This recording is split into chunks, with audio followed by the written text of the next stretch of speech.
మన ప్రియతమ నాయకుడు తెలంగాణ పోరాట యోధుడు పొన్నం ప్రభాకర్ గారిని మాట్లాడవలసిందిగా కోరుతా ఉన్నాను.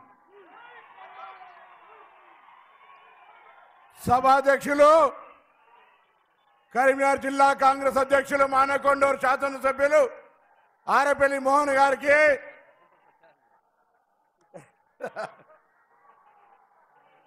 ఈనాడు కాంగ్రెస్ పార్టీ అభ్యర్థి వెలిచాల రాజేంద్రరావు గారిని గెలిపించడానికి మన ముఖ్యమంత్రి గారు గౌరవనీయులు dynamic young chief minister Revanth Reddy గారికి ఒక్కసారి గట్టిగా లేచి చప్పట్లు కొట్టి స్వాగతం చెప్పాల్సిన సందర్భంగా కోరుతా ఉన్నా.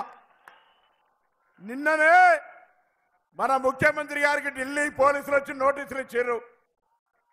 ముఖ్యమంత్రి గారు మన ముఖ్యమంత్రికి పోలీసులు నోటీసులు ఇస్తే గజ గజ గజ భయపడుకుంటా ఢిల్లీకి పోతాం అనుకుంటారు. ఢిల్లీ నాయకత్వం, అసలు ఢిల్లీలో ఉన్న నాయకత్వం మొదటి దశ ఎన్నికలు జరిగిన తర్వాత, రెండవ దశ ఎన్నికలు జరిగిన తర్వాత అసలు ఈరోజు ప్రధానమంత్రి స్థాయి అయినే ఏ విధంగా దిగజారి మాట్లాడుతూ ఉన్నాడో మనం ప్రత్యక్షంగా చూస్తూ ఉన్నాం. అందుకే దయచేసి ఈరోజు ఒకటే మాట, దేశంలో ప్రజాస్వామ్యం కాపాడబడాలంటే, రాజ్యాంగం 4 కాలాల పాటు నిలవాలంటే దయచేసి జెండాల కింద చూడండి ప్లీజ్ మీటింగ్.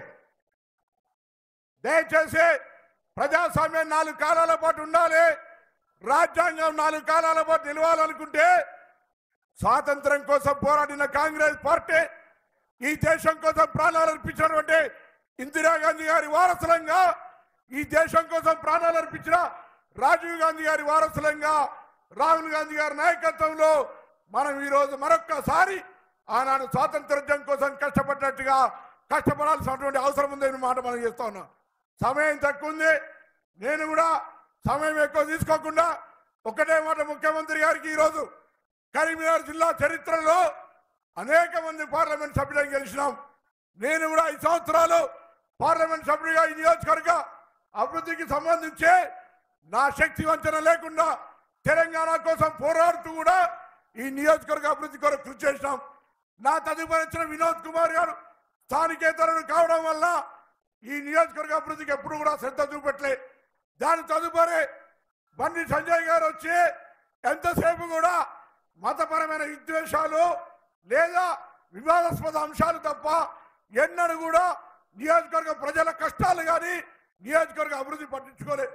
ఇవాళ కూడా ఊర్లలో పోతే నేను ఈ పని చేసినా ఆ పని చేసినా కాదు, అక్షింతలు వచ్చినాయా, రాముడు దేవుడు ఫోటో వచ్చిందా అని అడుగుడు తప్ప ఇంకొక మాట లేనటువంటి ఈ వ్యక్తిని, రిజర్వేషన్లకు వ్యతిరేకంగా మాట్లాడేటువంటి బండి సంజయ్ని తప్పకుండా ఇంటికి పంపి అసలు భార్య మంగళసూత్రాలు అమ్ముకుంటా అన్నటువంటి వ్యక్తి కోట్ల రూపాయలు, లక్షల రూపాయలు ఎక్కడి నుంచి ఖర్చు పెడుతుండో కూడా ఈ యొక్క నియోజకవర్గ ప్రజలు అర్థం చేసుకోవాలి.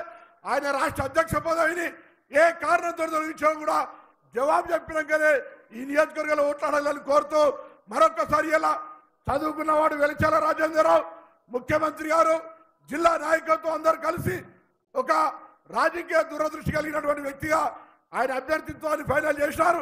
దయచేసి మే 13 నాడు కరీంనగర్ లోక్సభ మీద కాంగ్రెస్ జెండా ఎగిరే విధంగా అందరూ గట్టిగా కృషి చేయాలని కోరుతూ అందరికీ హృదయపూర్వకంగా నమస్కారం తెలియజేస్తూ సెలవు తీసుకుంటున్నా.